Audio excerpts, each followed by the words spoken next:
Հարգելի գործընկերներ, սիրելի հայրենակիցներ, առաջին հերթին ցանկանում եմ շնորհակալություն հայտնել Տիկին նախարար ձեր թիմին, կառավարությանը, այս կարևոր նախաձեռնությունը օրենքի տեսքով, օրենքների փաթեթի տեսքով ազգային ժողովին ներկայացնելու համար։ Նախ ուզում եմ մենք կարևորությունը գնահատենք առողջապահության համընդհանուր ապահովագրման համակարգի ներդրման։ Առաջին հերթին ուզում եմ մշակութային առանձնահատկությունների մասին խոսել։ Մենք գիտենք, որ մեր ժողովուրդը սովոր է, բոլորիս հարազատներն էլ, բարեկամներն էլ, որ այդպես ժամանակին չեն հետազոտվում։ Ասենք, օրինակ, նման համակարգի ներդրումը, երբ որ դու գիտես, որ ամեն տարի ենթադրաբար նույնիսկ պարտադրված պիտի լինես, գնաս արյան անալիզի, տարյան ընդհանուր քննության, տարբեր տեսակի ստանդարտ համարվող հիվանդությունների անալիզներ տաս, որովհետեւ ախտորոշվի հիվանդությունը ավելի վաղ փուլերում։ Մենք գիտենք, որ մշակութային առանձնահատկություններ ունենք, մինչև դանակով ոսկորն չի հասնում, մարդը չի դիմում բժշկի մի հատ հետազոտվի հասկանա իր հետ ինչա կատարվում։ Մանավանդ երբ որ ավելի բարձր տարիքի մարդկանց կամ ռիսկային խմբերին է վերաբերվում։ Մենք այս մասով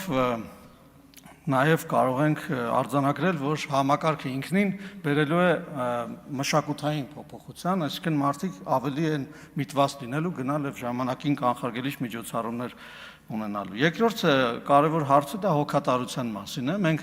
ըստ էության արձանագրում ենք, որ Հայաստանում աշխատող արդյունք ստեղծող, հարկեր վճարող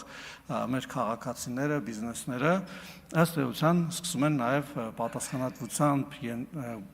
վերաբերվել տարիքային այն խմբերի կամ այն հասարակական խմբերի առողջության մասին, ովքեր որ, ասենք, կամ աշխատունակ չեն, կամ աշխատանք չունեն, կամ տարբեր այլ պատճառներով չեն կարողանում օգտվել բժշկական ծառայություններից, ապահովագրական ծառայություններից, գիտենք, որ շատ ծառայություններ մատչելի չեն, թանկ են եւ այլն։ Եվ բոլոր այդ ծառայությունները, որոնք որ ընդգրկված կլինեն կոնկրետ այս օրինագծի կառավարության որոշումներով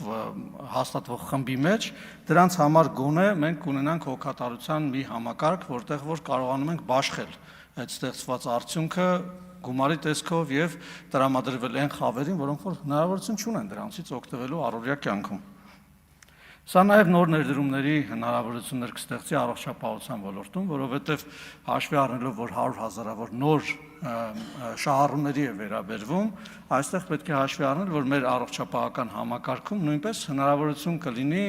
մասնավոր ներդրումներ կատարելու, այդ թվում նաև պետական ներդրումներ կատարելու եւ ընդլայնելու եւ լավարկելու առողջապահական համակարգը։ Չորրորդ կոմպոնենտը, որի մասին ուզում եմ խոսել, դա տվյալահեն առողջապահությունն է։ Մեծ հաշվով մենք կարող ենք նաև արձանագրել, որ համակարգի ներդրումը ինքնին նաև կնպաստի նրան, որ ամեն տարի կատարվող այս հետազոտությունների արդյունքում տվյալներ կգեներացվեն մեր հասարակության ընդհանուր առմամբ առողջության մասին, տենդենսների մասին, նոր տեսակի առողջությունների հայտնաբերման մասին, ավանդական առողջության տարբեր տարիքային խմբերի վերաբերյալ եւ այլն, եւ սրանք անանուն տվյալների այս բանկը, որը կստեղծվի եւ կզարգանա, կբերի նրան նաեւ, որ մենք կկարողանանք ճիշտ կառավարել թե պետական միջոցները, թե մասնավոր միջոցները, ընդհանրապես առողջապահությունը Հայաստանում կդառնա տվյալահեն առողջապահություն։ Մենք գիտենք, որ ժամանակակից աշխարհում արհեստական բանականությամբ տարվող բոլոր հետազոտությունները տարբեր տեսակի ուսումնասիրությունները մեծապես հիմնված են տվյալների վրա եւ խելացի տվյալների վրա եւ սա նաեւ կբերի այդ ուղղությամբ լավարկումների։ Ես նաեւ մի հատ շատ կարեւոր բանի մասին եմ ուզում խոսել, նաեւ ընդդիմությունը տարբեր առիթներով խոսում է, օրինակ աշխատավարձերի բարձրացման մասին, մասնագետների մասին։ Մենք գիտենք, որ տարիներ շարունակ Հայաստանից լավ մասնագետները, լավ բժիշկները հեռացել են։ Երևի, ասենք, ցանկացած մեկին որ հարցնես, Գերմանիայում, Կանադայում, Ավստրալիայում, Ամերիկայի Միացյալ Նահանգներում մի ծանոթ բժիշկ ունի, որը Հայաստանից գնացել է։ Ինչ է դա նշանակում։ Դա նշանակում է, որ Հայաստանում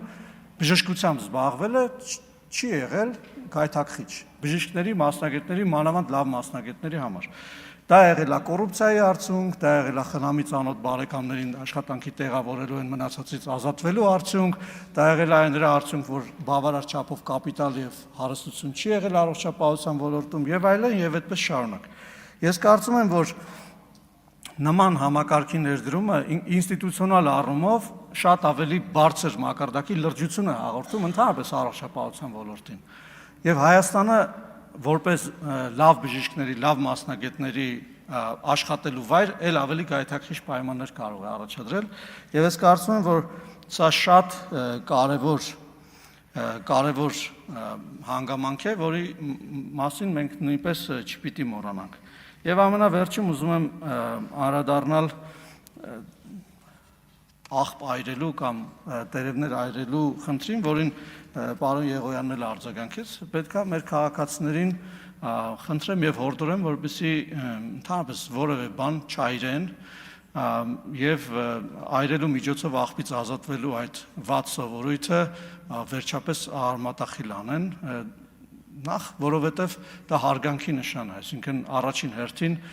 դեռ առողջապահական հարցերը մի կողմ, այդ ծուխը շնչում են մեր եւ ձեր երեխաները, մեր եւ ձեր տատիկները, պապիկները, մեր եւ ձեր հարևանները եւ կներեք, բայց մշակութային առումով, ասենք,